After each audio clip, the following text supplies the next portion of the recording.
How do you return to center? When bad things happen or when something very uncomfortable is coming to you through a phone call or through email, how do you return to center? I'm going to tell you a story. I did coaching training with Richard Strozzi and the Strozzi Institute. And this is one of Richard's books, The Leadership Dojo, great book. And I'll show you some others by him. And Richard tells a story of returning to center. What is returning to center and why might you want it? Richard Strozzi tells the story of returning to center. He is trained in the art of Aikido, and he incorporates a lot of Aikido into his training about coaching and somatic practices.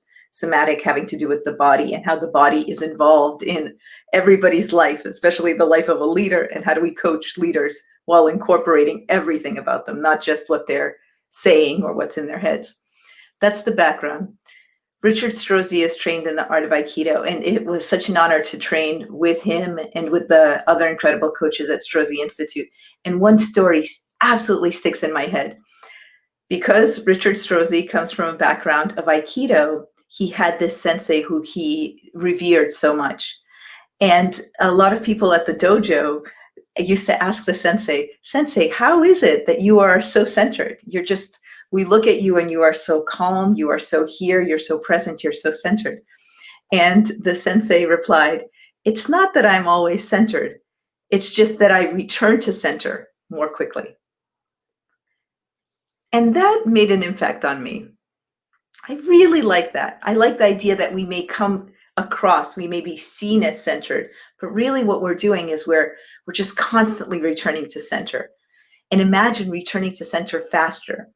So one of the things the sensei had said is that he returns to center faster because he's so used to it. It's so part of his practice. So today, I'm asking you, how can you return to center?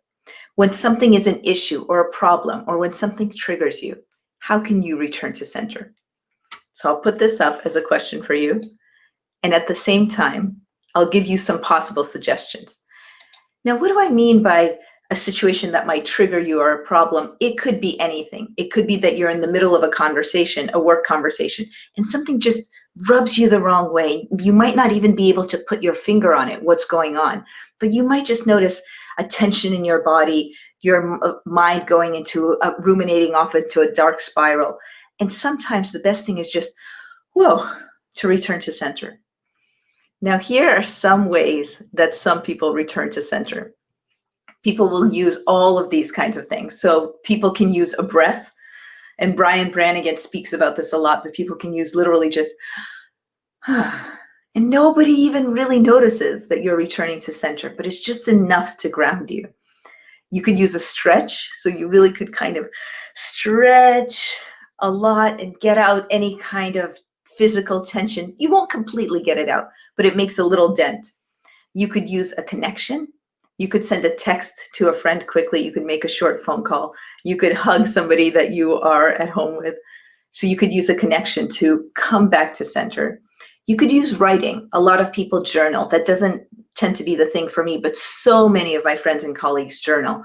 I'll write myself lists. That might be my version of writing. But if something is right on your mind and it's making you tense and you can tell sort of your shoulders are rising up, it's making you tense, how can you return to center?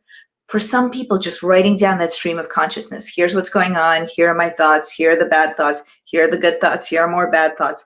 All of that writing can help. And one other example that I'll give is past future. A pleasant memory can help.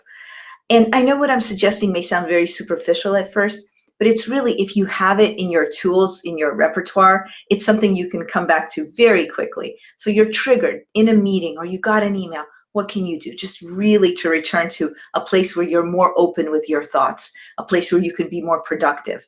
And what I mean here by past future is you can think of a memory, or a good memory, a pleasant memory, or you can think of something in the future that you're looking forward to.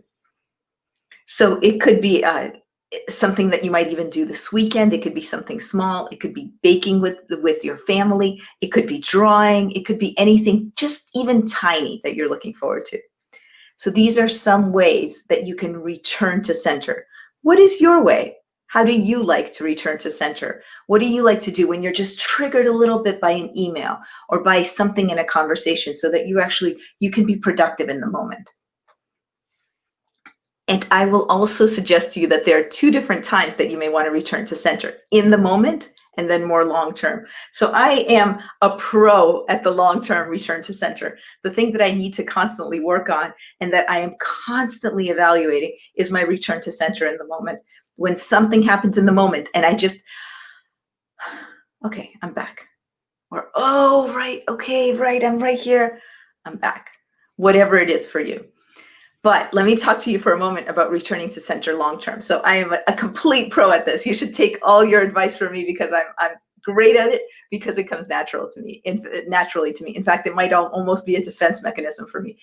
If something is going on in the moment that I don't quite know how to react to, I've become very clear at setting my boundaries of saying, hey, I actually need some time away from this situation. I'll do it with my kids. I do it in business situations. We might come to a point where we need to make a decision, and we need to make it sometime this week, but we're having a conversation on Monday. I might say, hey, I need to sleep on this, or I need to get more information. And that's so comfortable for me, but it's a way to, especially if there are things that are squirmy about the decision, or it's very uncertain, I might want to step aside. So that's one way I do it with the kids. With my kids, they know all the time that if there's something where we're arguing, we're disagreeing, I may say, hey, I need to step away for a moment. I just go into the kitchen, get a glass of water, but I just step away. So that's what I mean by a little bit longer term. Not immediately in the moment, but I step away and then I come back. So I offer to you that there are two different ways that you can return to center. You can return to center in the moment, which is a constant work in progress for me, but one that I also love and am a big fan of. Or you can return to center more long-term. And that's if you're triggered or something is very problematic, if you actually just step away and think about it. This has been a tool about returning to center, and we've put up a few suggestions: taking a breath, taking a stretch. I think I've stretched 3 times on this broadcast. Making a connection, like sending a text or a quick phone call or a hug if you have someone nearby. Writing, like journaling, or writing down just the stream of consciousness and thinking about something in the past or something in the future that can just ground you, return you to, I mean, you see, I keep taking these breaths, but it's sort of like return you to the right kind of posture, the right kind of attitude, so that you're here in your most productive, most effective self. Thank you for joining us. We'll see you again. We're here every day, Monday to Friday, with a quick, small tip for you on ways that you can help improve work and home. All the best, and we look forward to seeing you again.